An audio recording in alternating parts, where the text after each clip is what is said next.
A $40 prestige lipstick costs as little as $2 to manufacture.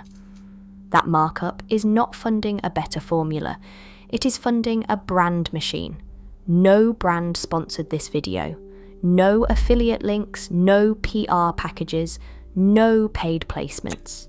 Just SEC filings, factory import records, and a calculator.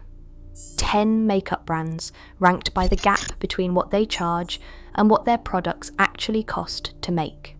Counting down from drugstore names hiding luxury level margins to prestige brands selling factory formulas at 10 times production cost. Some of these are in your makeup bag right now. All of them are overcharging you. The countdown starts at number 10, a price tag so low it hides in plain sight. In 10th place, Maybelline turns the idea of affordable beauty into something more complicated than it looks. A Fit Me Matte and Poreless foundation. Retailing for $13 costs roughly $3 to manufacture.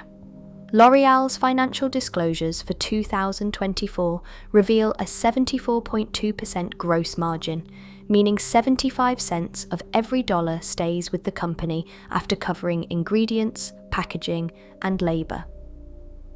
L'Oréal spent 32.2% of revenue on advertising, compared to 25.8% on actually making the products.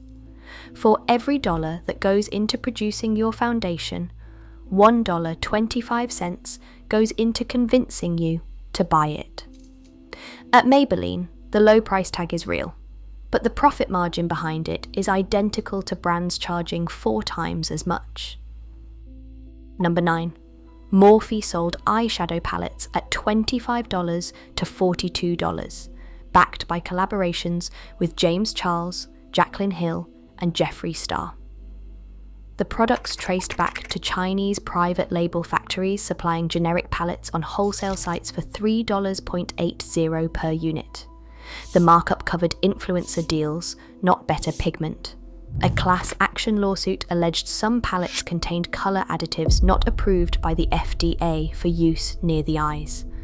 By January 2023, Morphe filed Chapter 11 bankruptcy and closed all 18 retail stores. At Morphe, the influencer marketing was the product, and when the influencers moved on, there was nothing underneath. Number 8. Kylie Cosmetics charged $29 for a lip kit manufactured at Spatz Labs in Oxnard, California, the same facility that produces ColourPop products for $6 to $8. Ingredient analysis found 21 of 31 ingredients identical between Kylie and ColourPop concealers. Jenna herself confirmed both brands share the same manufacturer. Coty, the parent company that now owns the brand, operates at a 64.8% gross margin, the lowest of any major beauty conglomerate, and still nearly 2/3 pure markup. Today, Kylie Cosmetics is widely stocked at TJ Maxx and Marshalls. At Kylie Cosmetics, the celebrity name was the markup. Remove it, and you are left with a ColourPop product at 4 times the price. Number 7. Benefit Cosmetics sits inside the LVMH conglomerate alongside Louis Vuitton and Dior. The Hoola Matte bronzer retails for $36 at Sephora, with manufacturing costs estimated between $3 and $5. LVMH's luxury beauty division consistently operates above 75% gross margin. Physicians Formula Muramuru Butter Bronzer, widely considered a professional-grade match by working makeup artists, retails for $17. The $19 gap does not go into better pigment. It goes into the LVMH corporate structure and the retail experience at the Benefit Brow Bar inside your department store. At Benefit, you are paying conglomerate prices for a bronzer that a $17 alternative matches shade for shade. Number 6. Urban Decay's all-nighter setting. Spray retails for $38. The formula is a water and polymer blend with production costs under $3. L'Oréal's 74.2% gross margin applies across its entire portfolio, and Urban Decay sits right in the middle of that markup machine. For 15 years, patented technology from Scandinavia made the spray a cult favourite with over 50,000 five-star reviews. In mid-2025, L'Oréal ended the partnership and reformulated. Scandinavia's founder publicly accused L'Oréal of corporate bullying. At Urban Decay, the one ingredient that justified the premium was quietly removed. The price stayed the same, and shoppers were expected not to notice. Number 5. Too Faced wraps its products in heart-shaped compacts and names like Better Than Sex. Estée Lauder acquired the brand for $1.45 billion, folding it into a portfolio operating at a 74% gross margin. The Better Than Sex mascara retails for $29. L'Oréal's Lash Paradise, consistently identified by professional makeup artists as a near-identical match in applicator shape and performance, retails for $13. Both use a similar hourglass wand. The ingredient lists overlap heavily. At Too Faced, the $16 premium buys pink packaging and a suggestive name, not a formula your lashes can tell apart from the drugstore version one aisle over. Number 4. Tarte has quietly become one of the most aggressive practitioners of shrinkflation in beauty. Shape Tape Concealer shrank from 10 milliliters to 9.75 milliliters, while the price climbed from $27 to $32. The Amazonian Clay Blush went from 5.4 grams to 3.6 grams at the same $30 price, a 33% reduction.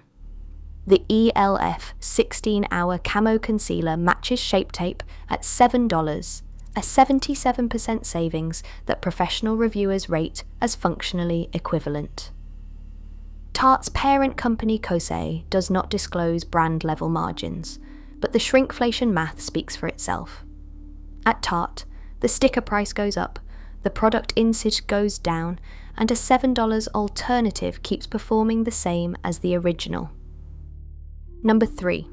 Nars is owned by Shiseido, which reports the highest gross margin of any major beauty parent company at 76%. Shiseido spends just 24 cents of every revenue dollar on making its products. Nars also holds the most extreme documented shrinkflation case in the industry. The Afterglow liquid blush went from 0.5 ounces to 0.23 ounces at the same $32 price, a 54% reduction.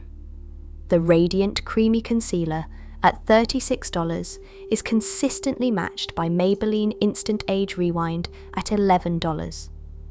At Nars, the highest margin in the industry meets the most aggressive shrinkflation, and a $25 savings is sitting on the Maybelline rack at every drugstore in America.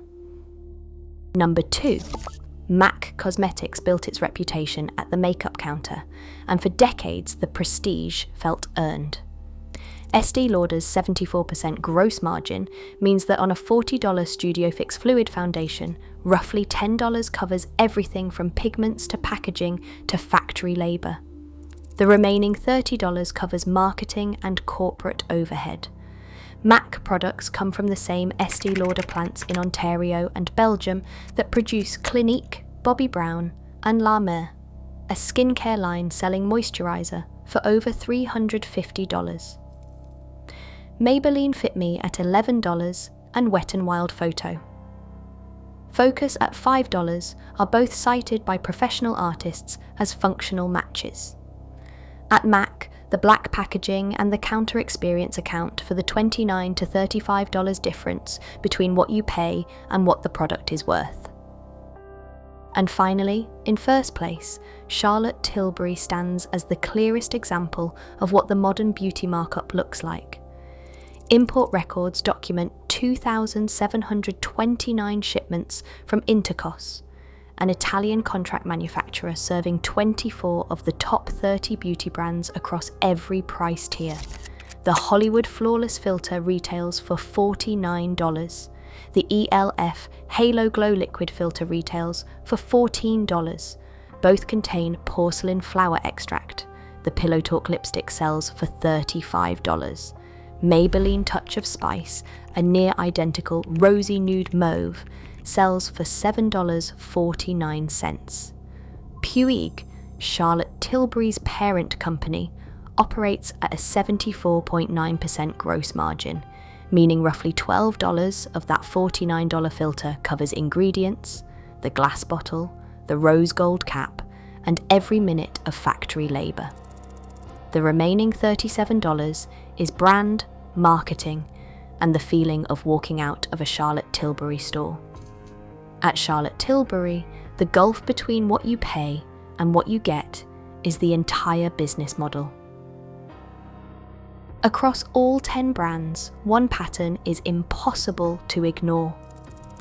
Manufacturing costs for prestige makeup rarely exceed $3 to $8 per unit, and the same contract factories serve every price tier in the industry. The real lesson is simple. Smart shoppers look past the packaging because value is never found on a label. It is found in the formula inside the tube.